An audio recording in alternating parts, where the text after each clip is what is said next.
Estamos ao vivo, uma excelente noite, seja muito bem-vindo. Esta será a última live aqui do canal Professor Samuel Merbach deste ano de 2021, que já está encerrando, e estamos aí já preparando desde já um material para novas lives, novos temas para aí o próximo ano. Você, como sempre, é muito bem-vindo. Ótima noite, professor. Como foi o dia hoje? Hoje eu estou gravando aqui de um ambiente diferente, aqui da sala da minha casa, mas é, como sempre, um grande prazer. Deixa eu arrumar aqui a altura para ficar mais... para ficar melhor. Perfeito. Olá, professor Nildo Moraes, tudo ótimo, né? Mais uma live, finalizando agora o ano de 2021, ano 2022, vamos ter aí várias novidades nos canais, vários quadros, assuntos novos, né? Sim, com certeza. Os canais ficarão ainda com mais conteúdo e mais interessantes, né? E o tema de hoje é o grande filósofo brasileiro, o justo filósofo Miguel Reale, né? Que é o considerado aí o principal teórico da chamada teoria tridimensional do direito, que o tornou famoso em todo o mundo, né? E a teoria tridimensional do direito é estudada, né, em faculdades de direito, não só do Brasil, como também de vários países do mundo, né? E o Miguel Reale é uma das figuras mais importantes, né, da filosofia do direito nacional, né? A sua teoria tridimensional teve relevância no mundo acadêmico, não só no Brasil, como em todo o mundo, né? E também na América Latina, né? E ele diz, né, que o direito tem três faces: fato, valor e norma, né? E é exatamente sobre isso que a gente vai analisar na live de hoje, né? A gente vai destrinchar esses três elementos, fato, valor e norma, né? Não basta falar em fato, valor e norma, é necessário entender, refletir, né, do que realmente é a teoria tridimensional do direito. Professor, eu gostaria de iniciar a live falando um pouco mais. O professor Miguel Reale Júnior, ele ficou muito conhecido, né, nacionalmente, há alguns anos atrás aí. Mas quem é Miguel Reale Júnior? Miguel Reale Júnior é o filho do Miguel Reale, né? E o que nós vamos falar hoje, né, por óbvio, é do Miguel Reale e não do Miguel Reale Júnior, né? Embora o Miguel Reale Júnior também seja aí tido como um grande jurista, né? E o Miguel Reale, falar um pouco uma pequena biografia dele, né, para que a gente possa se situar. Ele nasceu em São Bento do Sapucaí em 1910, né? Faleceu com 95 anos de idade em abril de 2006.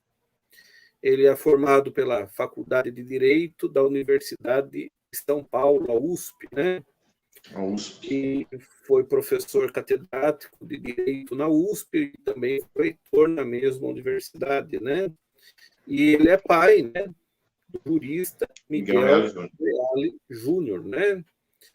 Dentro das diversas correntes da filosofia do direito, o Miguel Reale pertence, né? Ele é filiado, ele é associado à chamada corrente culturalista, né?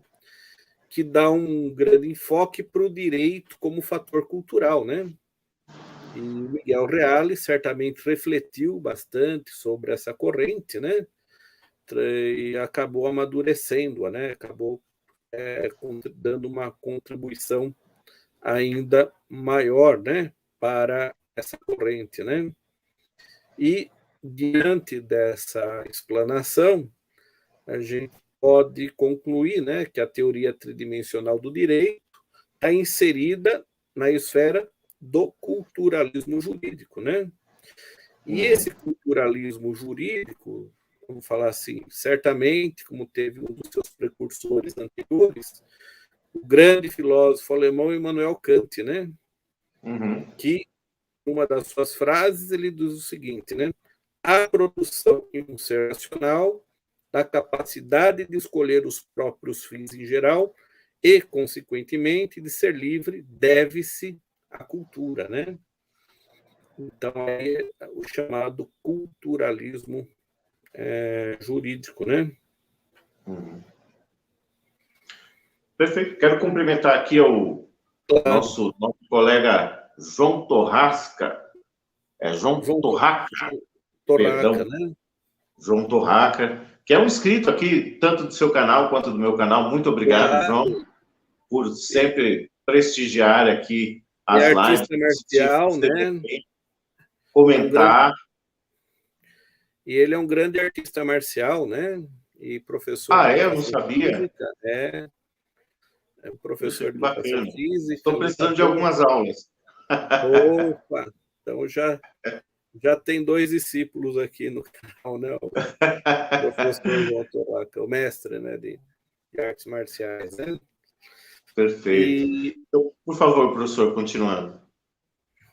Então, a gente pode falar o seguinte, né, que a filosofia do direito latino-americana, teoria tridimensional do direito, né, parte da premissa de que o fenômeno jurídico deve ser analisado sob a órbita de 3 aspectos epistemológicos, né, que são mais usados pelos juristas e filósofos ao longo da história do direito, né? Vamos falar de uma maneira mais sintetizada, depois a gente vai aprofundar em cada um desses 3 elementos, né? Então, a priori, vamos entender o fato jurídico como sendo experiência, né? O valor não é o valor no sentido econômico, e sim no sentido político e filosófico, né? E a norma, né? A norma no sentido de norma jurídica, né? O Miguel Reale, ele era contra as correntes reducionistas, ou seja, aquelas que reduzem o direito somente a um dos aspectos anteriormente citados, né? Então, o direito dele não é somente a letra da lei ou norma, né? É muito mais do que isso, né? Então, por exemplo, o positivismo jurídico de Ranskelsen também foi um dos temas que a gente abordou anteriormente, né? Ele entende o direito enquanto norma jurídica, né? Não levando em consideração as outras ciências, como, por exemplo, a sociologia, a ciência política, a economia e tantas outras, né?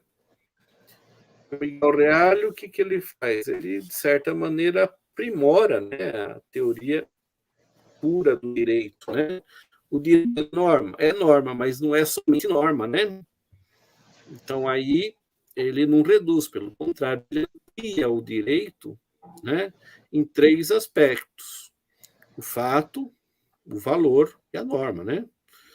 E isso que é bastante interessante, né?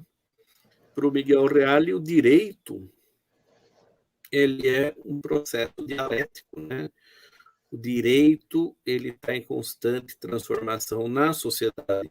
Por quê? Porque os valores da sociedade estão sempre se alterando, se modificando, ainda mais nos dias atuais, que a gente tem a celeridade das informações, né? A internet e todo esse aparato tecnológico, né?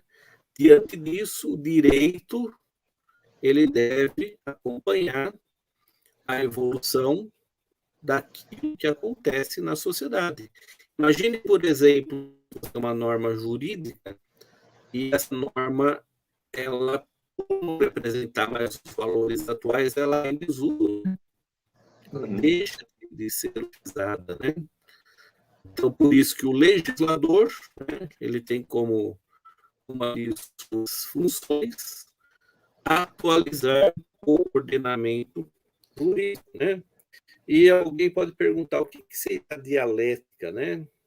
A dialética é um termo, vamos falar assim, que vem desde a Grécia Antiga, né? Desde o Heráclito, que é chamado pai da dialética, né? Então, diz a história, né, que Heráclito estava observando um rio e um homem. Momentos depois, ele percebeu que o homem já não era mais o mesmo homem, o homem havia saído do rio, feito outras coisas, né, e as águas do rio passaram, né?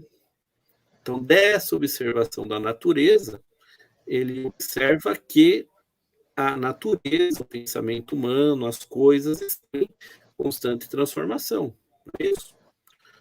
Alguns entendem a dialética, explicando assim de uma maneira mais didática, como tese, antítese e síntese, né? Hoje, por exemplo, você tem uma tese sobre um determinado assunto jurídico. Mas uma tese que contraria. Do choque desses contrários surge uma nova síntese, né? Uhum. Surge uma síntese, que essa síntese, por sua vez, é uma nova tese. O tempo virá uma nova antitese, uma nova antítese. Do choque dos contrários surge uma nova síntese, né? Então, e o Karl Marx, como que ele explica a dialética, né? Então, ele fala em materialismo histórico e materialismo dialético, né? Então, ele fala, por exemplo, a história da humanidade é a história das lutas de classe, né? A gente vive numa sociedade antagônica de classes, né? Em que há os explorados e os exploradores, né? E a parte histórica, né? Também, ou seja, ele diz que a economia é um motor da história. Sempre que há alguma alteração na parte econômica, se altera as outras ciências. E a mesma coisa acontece com o direito, né? O direito, por ser segundo o Reale, vamos falar assim, ligado à cultura, a cultura está em transformação. Existem culturas diferentes. Em razão disso, o direito ele também é uma ciência dialética, né? Então é isso que o Miguel Reale vem explicar para a gente, né? Os valores muda muito, né, professor? Muda muito, né? Os valores inerentes à vida da pessoa, né? Como por exemplo um exemplo de um valor jurídico, né? A liberdade, a igualdade são grandes valores, né? O valor ele é um termo, né? No sentido político e filosófico, difícil de ser definido, mas fácil de ser entendido, né? Uhum. Então, por exemplo, para você definir o valor nessa concepção, é uma palavra de difícil definição, mas de fácil compreensão, né? Então, se eu falo, por exemplo, um valor do direito é a igualdade, todo mundo sabe, né? Que esse valor é o que ele representa, né? O valor da sociedade são as liberdades de pensamento, de crença religiosa, a gente entende o que é o valor, né? Então, o direito ele não pode ser analisado somente como norma jurídica. Norma jurídica é um dos componentes que forma o direito, né? Então, quando a gente fala em norma jurídica, a gente fala naqueles procedimentos que determinam regras de conduta, né? Normas. Norma, ela é usada no sentido genérico. Se é gênero, ela tem espécie, né? Então, a lei, por exemplo, é uma espécie de norma jurídica, assim como a medida provisória, os decretos e os outros elementos, né? Então, o trabalho do Miguel Reale surgiu, em grande parte, né, da reflexão que ele faz nas correntes que eram chamadas de correntes exclusivistas ou reducionistas de direito, né? E diante, vamos falar assim, dessa explicação, a gente pode entender que as interpretações exclusivistas do direito são uma de três principais escolas do pensamento na área, né? São a corrente normativista, que tem enfoque no caráter normativo do direito, né? Como, por exemplo, o positivismo jurídico, né? A sociologista, né? A sociológica, a sociologia do direito. Qual é, vamos falar assim, o papel do sociólogo? Analisar os fatos sociais, né? e a corrente moralista, que tem como enfoque a análise dos valores, né? A chamada axiologia do direito, né? Então, ele não analisa essas três correntes de maneira isolada, né? O que muitos antes dele fizeram, né? E ele entendia que o direito podia ser analisado, né? Levando em consideração esses três elementos, né? Diferentemente das correntes anteriores, né? Então, olha só, a gente tem de um lado a norma jurídica, né? Do outro lado, o fato, que fato é esse? É o fato social. O que é o fato social? São os acontecimentos que ocorrem na sociedade, né? E que o direito, por entender que esses acontecimentos são importantes, a partir de um determinado momento, o legislador ele vai analisar esse fato e vai analisá-lo. Né? Eu acho que nesse ponto, professor, seria importante pegar um pouco ali do direito civil para que o pessoal que está começando agora no direito possa entender os fatos, né, os fatos jurídicos, os fatos que verdadeiramente importam, todos os fatos, os atos jurídicos. O que o senhor acha de fazermos uma diferenciação para as pessoas perceberem que os fatos e os atos elas acontecem diariamente, né, na vida das pessoas, só que elas não enxergam dessa forma. Elas muitas vezes não enxergam dessa forma, talvez por não conhecer, né, Sim. a sociologia, a filosofia, né? A partir do momento em que a gente estuda um pouco, pelo menos, de filosofia, de política e principalmente de sociologia, a gente acaba tendo uma visão mais crítica, mais ampla daquilo que acontece na nossa sociedade, né? É por isso que nos primeiros anos dos cursos jurídicos tem matérias como, por exemplo, a sociologia, a ciência política, a economia, né? E outra, filosofia, para que o futuro jurista, né, não tendo diferente quanto norma jurídica, uma coisa robótica, né? Porque vive em sociedade. A sociedade não é formada por robôs, a sociedade é formada por homens que pensam. Né? E homens que pensam, muitas vezes, de maneira diferente. Né?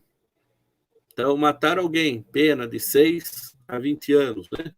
Né? Como que aconteceu o homicídio? Se o homicídio aconteceu em legítima defesa, é uma outra circunstância. O estado de necessidade é outra, né? Uhum. Isso. Então, análise crítica dos fatos é importante para que a gente tenha uma correta aplicação da norma jurídica. Então, pessoal, para vocês entenderem aí o que o professor está falando, pode ser que alguns atos ou fatos eles não sejam relevantes para o direito, mas tudo é um fato ou um ato. Porém, para o mundo jurídico, nem todos vão fazer diferença, né? Estou certo ou estou errado, Está né? certo. Não, está certo, né? Porque o direito pode ser exigido se ele tiver escrito em algum código, né? Uhum. Isso. Se um determinado acontecimento não está escrito no código, ele não pode ser exigido por parte da autoridade de ninguém, né? Então, o que acontece, né? Antigamente tinha ali a lenda do rei Midas, né? Midas, né? Tudo que ele tocava virava ouro, né? Mesma coisa no legislador, né? Aquilo que ele toca, aquilo que ele trabalha vira lei, né? Só pode ser exigido aquilo que tem previsão dentro do ordenamento jurídico, né? Porém, existem muitas maneiras de você interpretar, de você analisar, de você criticar aquilo que está dentro do ordenamento jurídico. É por isso que a gente estuda a chamada hermenêutica, né? A ciência, a arte de interpretar um texto, de interpretar uma norma, de interpretar uma lei, né? Então, vamos falar assim, a grandeza do pensamento do Miguel Reale, né? Ele não entende direito somente enquanto normas, né? E sim como norma, como valor, né? E como fato social. Então, o legislador, por exemplo, né? Ele analisa um fato social que aconteceu. Então, alguns anos atrás, por exemplo, não tinha previsão de crime cibernético, né? Quando a internet veio para o Brasil, não se tinha, né? Lá nos primórdios, em 1995, aquela começaram internet disparada. Começaram a acontecer crimes. O legislador analisando aquele fato novo no Brasil, pelo menos, né? E critica isso, ele valora. E a partir do momento que ele analisou o fato e valorou, ele transformou isso em norma, né? É por isso que o Miguel vai falar o seguinte: a norma é resultante da valoração do fato, né? A norma é resultante da valoração do fato, né? O juiz, quando ele está analisando um fato concreto, né? Então, aconteceu um fato, ele analisa o fato, ele critica esse fato, ele valora sobre esse fato para ver dentro do ordenamento jurídico, né? Qual é a lei, qual é a legislação que se aplica àquele determinado caso, né? Então, olha só aqui, aplicações práticas, né, da teoria do Miguel Reale, né? Então, Professor, eu gostaria de interromper um minutinho para fazer um comentário para os nossos assinantes dos canais, para as pessoas que estarão assistindo nesse momento, porém, a pessoa que vai assistir posteriormente. As informações que nós estamos trazendo aqui são informações de extrema relevância para a sua vida cotidiana, por exemplo. Então, é importante, e até pedimos aí a sua colaboração, no sentido de curtir essa live, comentar posteriormente, caso vocês assista posteriormente, se inscrever no canal, curtir. Isso é muito importante, pessoal, porque as informações, assim que elas chegam aos seus ouvidos, foi interessante para você, então compartilhe. Leve essa informação para outras pessoas também. Nós estamos aqui para compartilhar exatamente essas informações, levar conhecimento, né? E por que às vezes você não observa os fatos e os atos jurídicos que acontecem constantemente na sua vida? Como o professor Samuel mencionou, né? Por falta do conhecimento. E esse conhecimento ele está acessível para você aqui nesses canais. Por isso, é importante que você curta e compartilhe essa live com o máximo de pessoas que você conhece e que acha que essa informação será relevante. Mestre, por favor. E também, professor Nildo Moraes, né? Miguel Reale foi um dos mentores, né, do novo Código Civil Brasileiro, né? Uhum. E ele teve aí vamos falar assim, uma participação bastante destacada, né? Ele liderou uma equipe de juristas, né? E, como a gente sabe, o Miguel Reale liderou a equipe de juristas que elaborou o novo Código Civil Brasileiro, né? De tal maneira que a sua teoria influenciou a estrutura do código, né? E o que a gente pode abordar um pouco, né? De fato, são vários artigos, institutos, que foram acolhidos pelo novo Código Civil Brasileiro, né? Como, por exemplo, o acolhimento da teoria da função social da propriedade, né? A boa-fé objetiva nos contratos, as inovações sobre a teoria da imprevisão, as resoluções sobre onerosidade excessiva, o acolhimento da equidade em vários artigos, né? Contudo, uma das inovações mais importantes do novo Código Civil Brasileiro, que revela a influência culturalista e tridimensional do direito, encontra-se no objetivo do contrato, tendo a função social como norte, né? Mesmo quando não se sabe que funções sociais sejam essas, né? E aí a liberdade de contratar será exercida em razão e nos limites da função social do contrato, né? É importante notar que a disposição semelhante não existia no Código Civil anterior, né?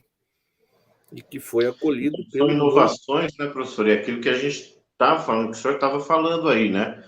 Da dinâmica do mundo jurídico, né? Da necessidade de buscar em outras disciplinas, como a sociologia e a filosofia, alguns ciência, elementos para trazer para o direito. Porque uma ciência só puramente, ela não consegue atender todas as necessidades. Porque se você não pegar ali o lado da análise, da filosofia, da sociologia e trazer isso humanizando o direito, é necessário. Essa multidisciplinariedade é de extrema importância aí para a nossa vida, né, cotidiana. Mais uma vez, você mestre. disse bem, a humanização do direito, né? Uhum. O direito não pode ser a letra fria da lei, né? É isso. Por quê? Porque nós somos pessoas, né? E o próprio Miguel Reale fala, né, que a teoria tridimensional ela está ligada ao culturalismo, né? A cultura, né? A cultura das pessoas ela varia no tempo e no espaço, assim como o direito, né? Então, vamos supor o seguinte, um determinado acontecimento hoje, vamos supor que ele é tido como crime, há 200 anos atrás ele não era, ou vice-versa, né? Se nós pegarmos aí até recentemente, acho que a traição era um crime, né? Ah, sim. Era um crime. Se você Sim, cometesse adultério, né? era um crime. Era um crime hoje. Tipificado. Tipificado no Código Penal, né? Sim. Então é exatamente isso que o professor estava falando, a dinâmica, né? E que às vezes, não estou defendendo em hipótese alguma o adultério, tá? Eu apenas estou colocando, é uma atitude reprovável. Mas o que eu quero dizer, como o professor estava mencionando, é que anteriormente isso era considerado como um crime e tinha uma sanção para esse crime. Sanção penal. A atitude continua sendo reprovável, mas passou a não ser mais crime tipificado. Exatamente. O que se entendia, por exemplo, da propriedade há 100 anos atrás é diferente daquilo que a gente entende hoje de propriedade, né? A propriedade, o antigo direito romano, que é o direito de usar, gozar e dispor, de reavê-la de quem justamente a deteve, né? Ou seja, no direito romano não se tinha a noção de função social, né? Primeiramente, quem tinha propriedade era alguém que tinha uma condição econômica boa, né? E dentro de sua propriedade no Império Romano, essa pessoa fazia quase tudo aquilo que ela queria dentro de sua propriedade, né? Não é isso? Aí no Ele só não podia contrariar o imperador, né? Mas o nobre ele fazia quase tudo aquilo que ele queria dentro de sua propriedade, né? Hoje já não se tem isso. Hoje a propriedade ela tem uma função social, né? Não é isso? Então, tem que exercer a função social, né, professor? Sim, exatamente, né? Hoje tem diversas normas em que o juiz ele pode agir por equidade, né? Não é isso? Antigamente, dificilmente tinha uma coisa dessa, né? A questão da falência, a bancarrota, né? A banca quebrou, né? Então, quando a banca quebrava, o sujeito que vendia lá na feira, os credores chegavam lá, linchavam o sujeito e quebravam todas as suas mercadorias, né? Ou seja, o direito ele precisa se humanizar para que a gente não viva a mesma barbárie de anos anteriores, né? Então, isso é uma coisa bastante importante, né? O direito é feito por homens para os homens, né? É por isso que a gente tem, por exemplo, os direitos humanos, né? Para humanizar todo esse aparato normativo que nós temos no Brasil e também no mundo, né? Então, aqui alguns outros, falar assim, complementos da teoria tridimensional, né? Perfeito, mestre. O que mais nós podemos falar aí? Eu estava pesquisando, professor, toda a biografia, né? Mas também as obras, os livros do Miguel Reale. Ele foi sim, ele tem um dezenas de escritor muito livros. fecundo, né? E em algumas, direito penal, direito civil, o livro dele, Os Novos Direitos, né? Então, é uma obra bem extensa do Miguel Reale. E hoje, como base, né, para o que nós temos hoje no direito, hoje nós temos alguém, claro, ele foi contemporâneo, mas alguém atualmente que seguiu o mesmo caminho do Miguel Reale, alguns outros autores, professor, que trazem esse legado do Miguel Reale até os dias de hoje, escritores atuais. Olha, quem trabalhou alguns aspectos daquilo que o Miguel Reale trabalhou foi o Norberto Bobbio, né? Norberto Uhum. Bobbio, ele trabalha bastante essa questão do normativismo jurídico, do positivismo, né? Então, seria, vamos falar assim, um pensador contemporâneo, né? Uhum. Que não é idêntico, né? Mas que trabalha alguns aspectos daquilo que o Miguel Reale também trabalhou, né? Perfeito. E o Miguel Reale também tem um livro chamado Teoria Tridimensional do Direito, para os colegas que quiserem se aprofundar, né? Que o livro trata do tema, né, que a gente está abordando hoje, né? Então, os colegas que quiserem se aprofundar, o livro do próprio Miguel Reale, que chama Teoria Tridimensional do Direito, né? O livro todo ele sobre o tema que a gente está abordando Hoje aqui na live. aqui na live, né? Perfeito. Vale lembrar aí também, para o pessoal que está assistindo, quem vai assistir posteriormente, a indicação de um tema, tá? Para que seja um tema aí de concurso, um tema ligado ao direito, à educação, à filosofia, né? Mas algo que nós temos aí conhecimento para trazer para vocês. Então, nos indique, escreva aqui no comentário, pode escrever aí no chat, para você que está assistindo ao vivo, para você que vai assistir posteriormente. Nos indique aí um tema que você gostaria que fosse abordado aqui. Vamos atendê-lo com muito prazer, com certeza. E, professor Nildo, sobre as considerações finais, né?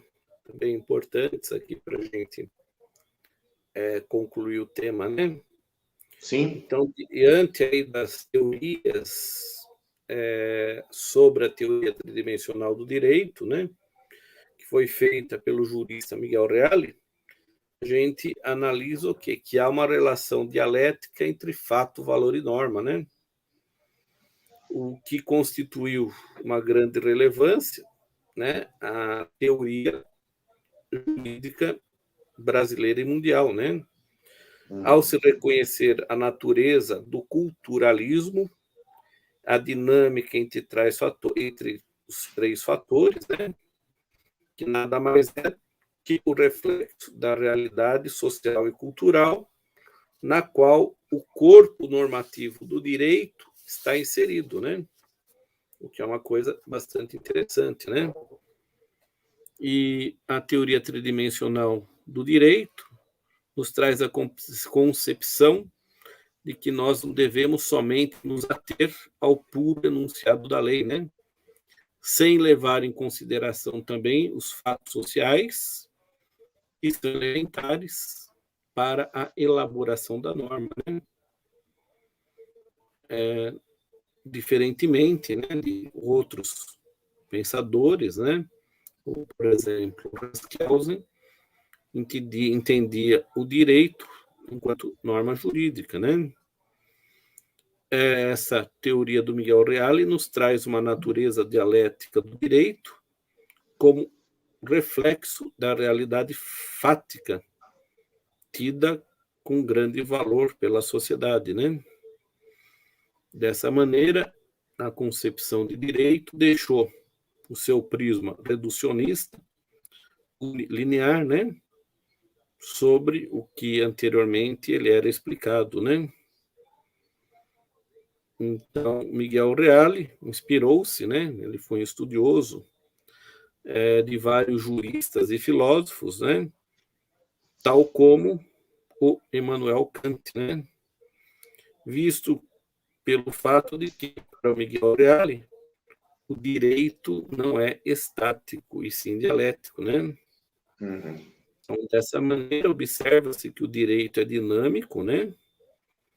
Isso é, à medida em que a sociedade se transforma, surge a necessidade do direito se adequar à sociedade, né? Por isso ele é dinâmico, né?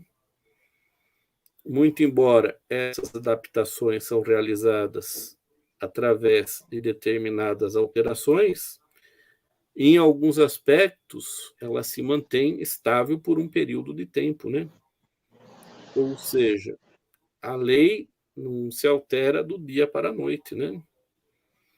Então, se o direito não se altera do dia pela noite, é importante se ter uma renovação e adaptação do direito conforme os valores da sociedade atual, né?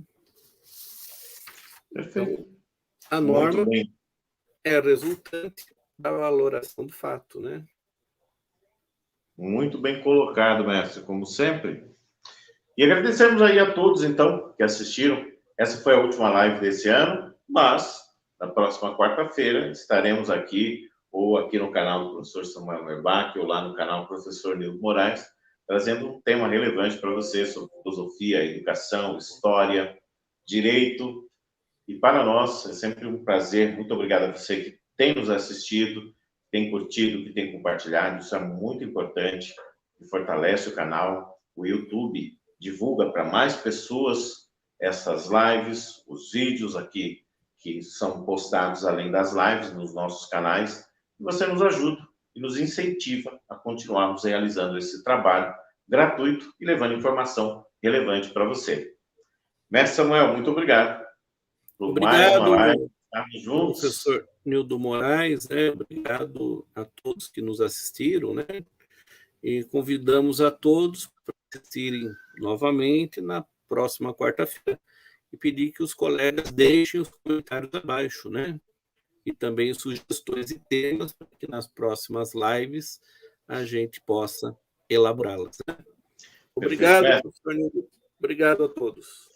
Feliz 2022, que o próximo ano seja um ano muito melhor a todos nós do que foram esses últimos 2 anos de pandemia. Possamos ter aí uma calmaria, uma estabilidade até 2022. Feliz ano novo a todos. Até a próxima. Obrigado. Próximo, pessoal. Valeu.